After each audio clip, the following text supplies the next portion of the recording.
आप क्या करें हमको मालूम नहीं है। आप एक निर्धारित समय के भीतर नीति नियम बनाइए और नहीं तो फिर सिंहासन खाली कीजिए, जनता आती है।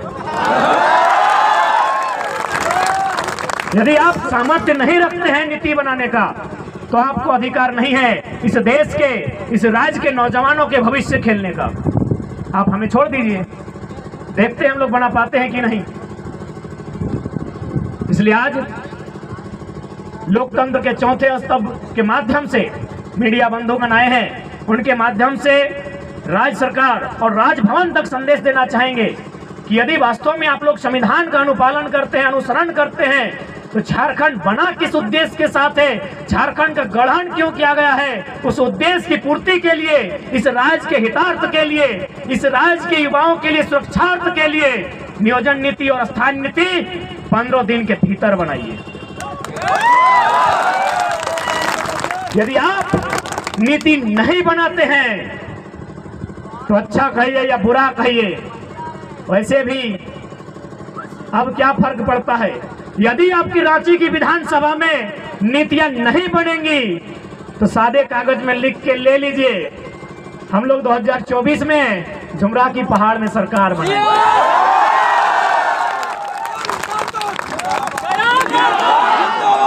और यदि पढ़ने वाले छात्र हताशा में, निराशा में अगर इस तरह का रास्ता अगर चुन लेते हैं तो इसकी जवाबदेही राज्य सरकार पर हो। इसकी जवाबदेही हमारे जो कायदे कानून को संचालन करने वाले विधि व्यवस्था को सुचारू रूप से संचालन करने वाले लोगों के ऊपर होगी कि आपने इस राज्य को कहां धकेला है। बिहार किसका है?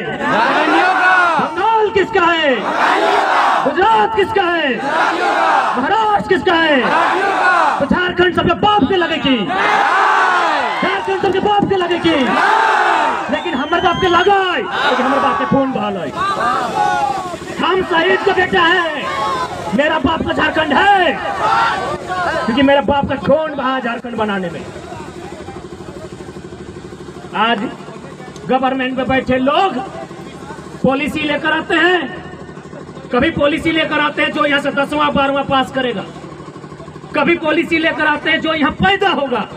अरे भाई, आप लोग विधायिका के अंग हैं या फिर आप लोग मडारी हैं? आप लोग ताश जुआ खेलने वाले लोग हैं। ये लोग कहते हैं जो झारखंड में पैदा होगा उसे नियोजन में अधिकार रहेगा। नियोजन पॉलिसी में शामिल किया जाए कि जो लोग झारखंड में पैदा हुए हैं। हजारीबाग दुमका उप राजधानी है, रांची राजधानी है, लेकिन हजारीबाग शैक्षणिक राजधानी है। तो शैक्षणिक राजधानी में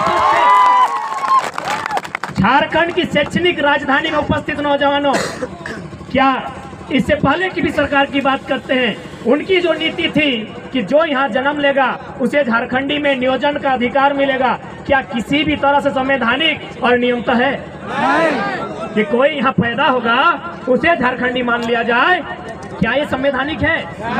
यदि ये संवैधानिक है तो कोई तो ट्रेन में पैदा हो जाता है, ट्रेन उसका होना चाहिए।